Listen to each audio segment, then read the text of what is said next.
नमस्कार दोस्तों, इस वक्त की सबसे बड़ी खबर निकल कर आ रही है कि अदालत में दरिंदे संजय राय के बयान से साफ हो गया है कि कोलकाता अस्पताल कांड में एक से ज्यादा लोग शामिल थे।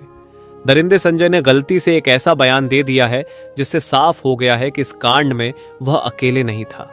अब सीबीआई का शक हकीकत में बदलने लगा है। अब यह साफ होने लगा है इस कांड में तकरीबन 7 से 10 लोग शामिल थे। एक भयंकर खुलासे में बताया गया कि करीब 7 से 10 लोगों ने शराब पी, फिर उन्होंने पीड़िता के हाथ कसकर पकड़े, उसे मारा पीटा और उसके साथ भयंकर कांड किया। यह भी दावा किया गया कि उन 7 लोगों में से 2 ने महिला के टांग पकड़कर जरा संद की तरह अलग कर दिया, फिर संजय को बुलाया। लेकिन ये तो कुछ भी नहीं, आगे ऐसे ऐसे खुलासे हुए हैं। उसके बाद यह साफ हो गया है कि यह काम केवल अकेले संजय का नहीं था, बल्कि इसमें कई लोग शामिल हैं। अब प्रिंसिपल समेत 7 लोगों का बचना नामुमकिन है। कोलकाता केस में इस वक्त क्या चल रहा है सब कुछ बताएंगे विस्तार से, लेकिन उससे पहले उस लड़की को जल्द से जल्द न्याय मिले, उसके लिए इस वीडियो को एक लाइक और कमेंट में वी वांट जस्टिस जरूर लिखिएगा। साथ ही चैनल में पहली बार आए हैं तो चैनल को सब्सक्राइब भी जरूर कर लीजिए। दरअसल अदालत में दरिंदे संजय ने वह कबूल कर लिया है जिसके इंतजार में पूरा भारत मुंह लटकाए खड़ा था। पूरे भारत को यह पता था कि यह काम एक बंदे का नहीं है। यह संदेश अब हकीकत में बदलता दिख रहा है कि इस कांड में कोई एक नहीं बल्कि तकरीबन 7 लोग शामिल हैं और यह पूरी तरह से प्लान मर्डर है। इसी कारण सीबीआई फुल एक्शन में है और कोलकाता के मर्डर केस में 7 आरोपियों का पॉलीग्राफ टेस्ट शुरू हो गया है। उधर सीबीआई के अनुसार बिना दरवाजे वाले सेमिनार हॉल में कांड हुआ और किसी को चीख सुनाई क्यों नहीं दी। अब सीबीआई यह जानने की कोशिश कर रही है कि अपराध को बिना किसी बाधा के कैसे अंजाम दिया गया। क्या कोई व्यक्ति हॉल के बाहर निगरानी कर रहा था? सीबीआई यह भी देख रही है कि सेमिनार हॉल से कोई चीख या शोर क्यों नहीं सुनाई दिया। इन सभी तथ्यों से यही साफ होता है महिला के साथ दरिंदगी सेमिनार हॉल में नहीं बल्कि कहीं और की गई थी। उन्हें किसी और रूम में जमकर मारा पीटा गया था और फिर हत्या के बाद उन्हें सेमिनार हॉल में लाकर रख दिया गया, जिसके बाद उनके शव को दरिंदे संजय के हवाले कर दिया गया। लेकिन अब संजय ने जो बयान दिया है उसे साफ हो रहा है कि वह अकेले नहीं था बल्कि इसमें कई लोग शामिल थे।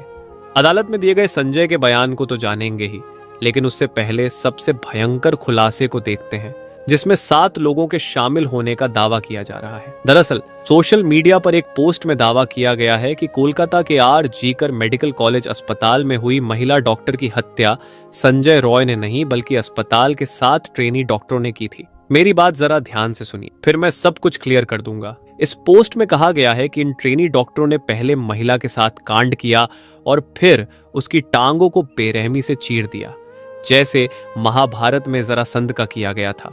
जरासंध को मारने का एकमात्र तरीका यह था कि उसे बीच से चीर कर 2 भागों में विभाजित किया जाए और फिर उन हिस्सों को अलग अलग जगह में फेंक दिया जाए ताकि वे फिर से जुड़ ना सके। भीम ने इसी तरीके से जरासंध का वध किया था।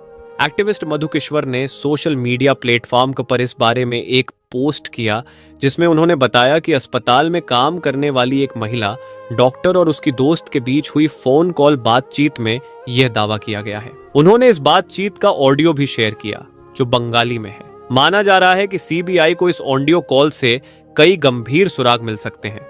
मधु किश्वर के अनुसार इस बातचीत में कहा गया है कि महिला एक बहुत ही होशियार स्टूडेंट थी, लेकिन उसे अस्पताल और प्रिंसिपल के कुछ बेहद भयानक राज पता थे, जिसके कारण उसे धमकियां दी जा रही थी कि उसे अपनी थीसिस पूरी नहीं करने दी जाएगी। लेकिन इसके बावजूद भी महिला डरने वाली नहीं थी। उसने इसका विरोध किया और कहा कि अगर उसे परेशान किया गया तो वह अस्पताल की काली करतूतों को उजागर कर देगी, जिसके बाद पिछले 6 महीनों से उसे लगातार परेशान किया जा रहा था। उसे बिना रुके 36 घंटे की नाइट शिफ्ट पर रखा जा रहा था और उस पर भारी काम का प्रेशर डाला जा रहा था। चेस डिपार्टमेंट के हेड सीनियर पीजीटी और अन्य लोग भी इस बात से वाकिफ थे कि प्रिंसिपल और उनके ग्रुप नेक्सस का इस स्टूडेंट पर कितना दबाव था। इस बात से साफ है कि प्रिंसिपल समेत पूरा अस्पताल उस महिला के खिलाफ खड़ा हो गया था क्योंकि वह सच और न्याय के लिए झुकने को तैयार नहीं थी। इस सब के बावजूद वह लड़की अपने फैसले पर अड़िग थी। 8 अगस्त की रात इन सभी ने मिलकर उसके खिलाफ साजिश रची। पोस्टमार्टम में बताया गया कि रेप और मर्डर पहले से प्लान किया गया था।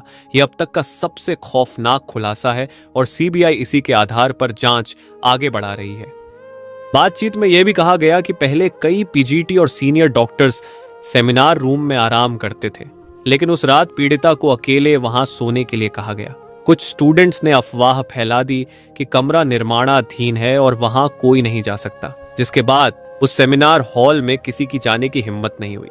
फोन पर बात कर रही अस्पताल के डॉक्टर ने दावा किया कि घटना से पहले 4 साथी स्टूडेंट्स ने पीड़िता के साथ सेमिनार रूम में डिनर किया था, जिसमें एक लड़की भी शामिल थी। ये चारों सीबीआई के अडारी पेटा को सेमिनार रूम में अकेले सोने के लिए कहा गया। बातचीत में यह भी बात बताया गया कि करीब 7 लोगों का एक ग्रुप नीचे गया और शराब भी पी।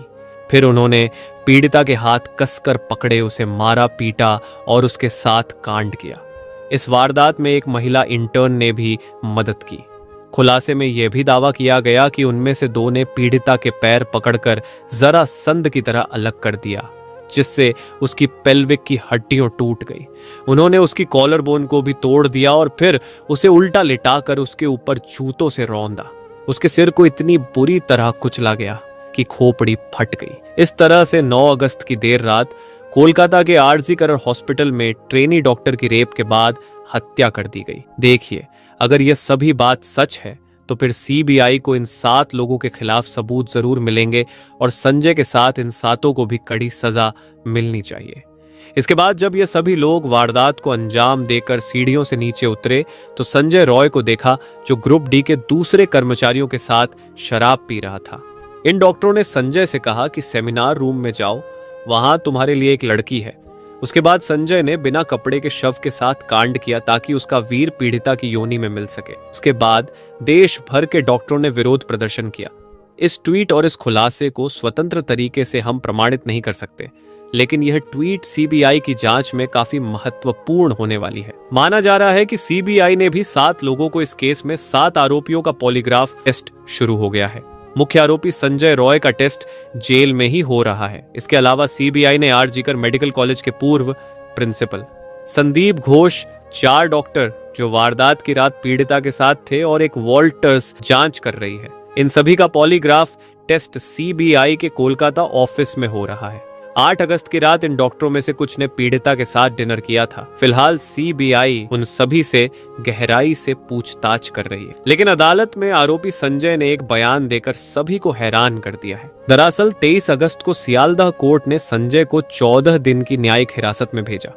इसी सुनवाई के दौरान संजय पॉलीग्राफ टेस्ट के लिए भी तैयार हुआ था। मजिस्ट्रेट ने संजय से पूछा था कि वह पॉलीग्राफ टेस्ट के लिए क्यों तैयार हुआ। उसे लेकर संजय ने कहा, पॉलीग्राफ टेस्ट से साबित होगा कि मैं निर्दोष हूं, मुझे फंसाया जा रहा है। संजय के इस बयान ने बवाल खड़ा कर दिया है, क्योंकि वह खुद को निर्दोष बता रहा है। इसका मतलब साफ है कि इस कांड में कई लोग शामिल हैं। इसी कारण सीबीआई फुल एक्शन मोड में आ चुकी है। सीबीआई का मकसद उन कर्मचारियों के बयानों को जांचना है, क्योंकि बाकी मेडिकल रिपोर्ट्स जैसे पीड़िता के शरीर से ले गए डीएनए वैनल ब्लड उन्हें सीधे तौर पर घटना से जोड़ने में नाकाम रही है। सीबीआई जानना चाहती है कि क्या इन 4 डॉक्टरों ने सबूतों के साथ कोई छेड़छाड़ की थी या फिर वे किसी बड़े षड्यंत्र का हिस्सा थे, क्योंकि पोस्टमार्टम रिपोर्ट इधर उधर करने में प्रिंसिपल समेत ये सभी लोग बेहद माहिर थे। इस कारण सीबीआई इस घटना को कई अगल से जांच कर रही है। आरजी कर अस्पताल के पूर्व प्रिंसिपल संदीप घोष से आज लगातार 9वें दिन पूछताछ हो रही है। सीबीआई की टीम ने इनसे अब तक करीब 100 घंटे की पूछताछ कर ली है, लेकिन अब तक उनके जवानों से संतुष्ट नहीं है, क्योंकि वह बार बार अपने बयान बदल रहा है। इससे साफ हो जाता है कि इस कांड में उसका बड़ा हाथ है। सीबीआई अब तक ट्रेनी डॉक्टर के रेप मर्डर केस में 73 लोगों से पूछताछ कर चुकी है, लेकिन सिर्फ 7 लोगों पर ही सीबीआई की नजर टिकी हुई है। सीबीआई ये भी पता लगाने की कोशिश कर रही है कि क्या सेमिनार हॉल के बाहर कोई और व्यक्ति तैनात था। इसके लिए सीसीटीवी फुटेज की गहराई से जांच की जा रही है। अधिकारी ये भी देख रहे हैं कि जब घटना हुई तो सेमिनार हॉल के अंदर से कोई आवाज क्यों नहीं सुनाई दी। सीबीआई के अनुसार अस्पताल के सेमिनार हॉल के दरवाजे की चिटकनी कुछ दिनों से टूटी हुई थी और यह बात सबको पता थी। इसी कारण जब डॉक्टर रात 2-3 बजे के बीच हॉल में गई तो दरवाजा बंद नहीं कर पाई। एक ड्यूटी डॉक्टर ने उन्हें सोते हुए भी देखा था। अब सीबीआई ये जानने की कोशिश कर रही है कि अपराध को बिना किसी बाधा के कैसे अंजाम दिया गया। क्या कोई व्यक्ति हॉल के बाहर निगरानी कर रहा था? सीबीआई ये भी देख रही है कि सेमिनार हॉल से कोई चीख या शोर क्यों नहीं सुनाई दिया और उसी अस्पताल के दूसरे मंजिल पर सेमिनार हॉल में वारदात को अंजाम दिया गया था। अगर सेमिनार हॉल में दरवाजा नहीं था तो फिर महिला की चीख बाहर सड़क तक आनी चाहिए थी, लेकिन ऐसा नहीं हुआ। इसी कारण संदेश बढ़ता जा रहा है और इसमें कई लोग शामिल हो सकते हैं। इस रिपोर्ट में अब भी कई खुलासे हो रहे हैं, जिसे हम जल्द ही आपके सामने और एक न्यू वीडियो के साथ सारी जानकारी लेकर हाजिर होंगे। अगर आप अभी तक हमारे इस फ्यूचर दृष्टि चैनल को सब्सक्राइब नहीं किए हैं तो चैनल को सब्सक्राइब जरूर कर लें, ताकि आने वाले वीडियो का नोटिफिकेशन आपको समय पर मिल सके। वीडियो को अंत तक देखने के लिए धन्यवाद।